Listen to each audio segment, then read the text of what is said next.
So this week's video is just basically a recap of what we've been doing recently in the shop. We've obviously done lots and lots of work, but this will be like a recap of the majority of the work we've done. Plus obviously we've done lots and lots of service work, cam belts and things like that. This car has come in. This is an Audi UR Quattro B-Reg. It's a WR, which is a 2.1 solid lifter engine, turbocharged obviously. Person has bought it from an auction. It's a low mileage 60,000 mile car. And when he's bought it, didn't run very well, so Peter Quattro Corners had the warm-up regulator and the metering head recommissioned for him. That's been fitted on, and he's brought the car in to be set up. So I've checked the pressures for the metering head and the warm-up regulator. They're all working fine. So tomorrow this car's going over to the MOT station with me, and I'm going to set the CO, which is in here, so the CO is correct. And once that's done, that's for the tick over specifically. Once that's done, then we'll put it on the dyno and see what power it makes. Hopefully it should make stock power, and if it does, then that car's ready to go. We've also done an oil service, both oil filters, because this is an early car. They have an oil filter for the engine and they have one for the turbocharger as well on this, and we've done a fuel filter on it. But that's that one pretty much signed off. Marcus's rally is painted. So we'll do another little video on that later on in the week, probably Wednesday. I think you said you were coming down, didn't you? Yeah. So that's having loads of wiring done and loads of other bits. So Marcus can show you around that and everything that's done. It's got a Mustang in. It's 2006. Is it an 06? Oh, it's got a private reg, hasn't it? So it's 2006, 4.3 litre V8, I think it is, or something. Don't know much about it. It has a very thin oil. It's a 520 oil, I think. Or 020, is it? We had to get some special oil in for it. And we're putting a pair of lower arms on this because the rear bush, although it's only done 20,000 miles from new, it's literally done no miles. The rear bush had perished on the lower arms. So we're putting a pair of lower arms on it and MOT, and then that one will be done tomorrow when the arms turn up. The little Mark 1 Sirocco where Marcus is here, it's not a Mark 1, so it's a Mark 2 Sirocco. I just keep thinking of Mark 1. So it's Mark 2 Sirocco. We had this in before, it's on a previous video, and the customer's brought it back now for a second gear synchro in the gearbox, and also some VDO gauges, which you've took some pictures of. So what we've done is we've fitted those in the, what's the centre console called? Votex centre console. Customer's got one of those. We use the gauges from an Audi 80, so original VAG VDO gauges. We've added a temperature sensor for the oil into the oil filter housing. Then we've got an adapter to go into the back of the oil filter housing, which will then take the original pressure sensor for the dash in the end, and then it will have a VDO sensor in the side of the adapter, which will then work the actual manual pressure gauge. We've made a little wiring loom for that, so that's all going to work, and then that's that done then. We're going to take the gearbox out tomorrow actually, and we're going to put a second gear synchro in it, and then that can go back to the customer. Calvin's E46 estate, that was just at Calvin's show, and then we've also, the TT's on the ramp there, and that's having a turbo done, but we'll do a little separate video on that for the next one.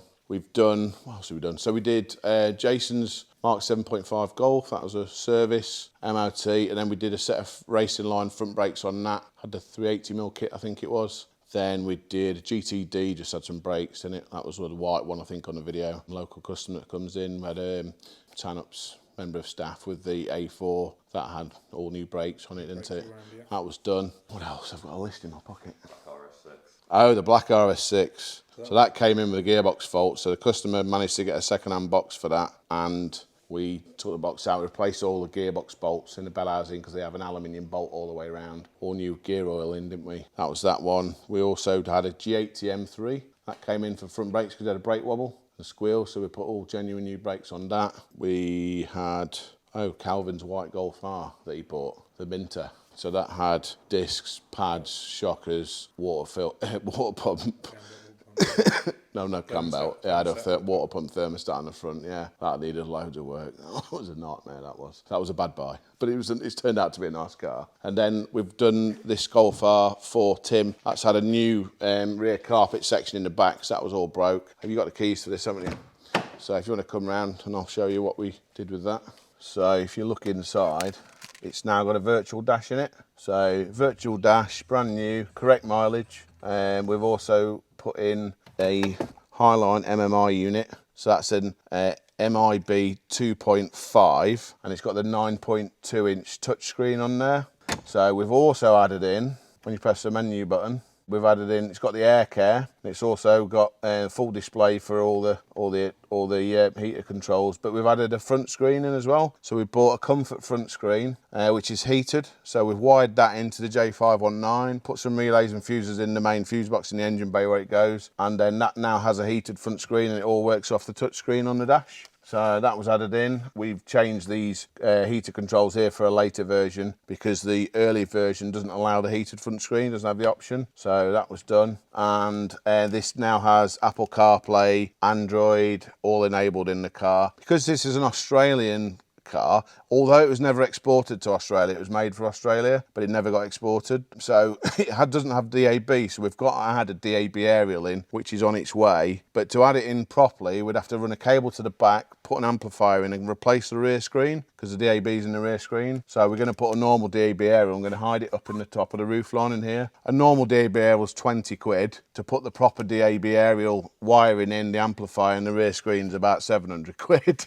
So it's like 20 quid, 700 quid. So we're going to do it that way. So that's this one. We've also done some number plate screws on it and just the carpet section in the rear I talked about. And the ACC is not actually working, but I think he's hit a bird or something on the front. It's not the surround off. So we'll get a new surround and we'll get that realigned tomorrow. And then that's this car done then.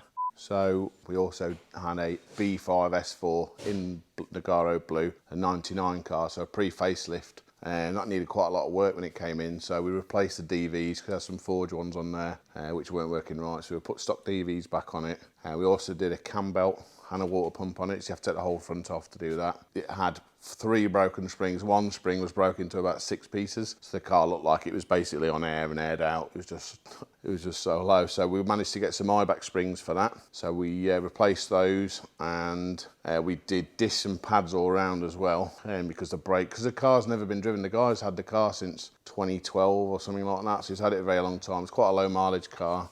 We did a service on it as well, did the plugs and then MOT, and obviously he's had that back now. He's really happy because the car's obviously running a lot better than it was. That was the blue S4. So we also had a black S4 in, which was a 2010 supercharged 3 litre S4. That came in with a gearbox fault, so it had a mechatronics fault. So rather than replace just the lube, I think it was a bit more serious now. We took the whole mech out and we sent that away to a company we use for that, and they repaired that. That's then come back, we've put it back in the car, and then ultimately that drives really well now. Customer's really happy with it, so that's another car fixed. And then that's about it for, I think, for the last few weeks.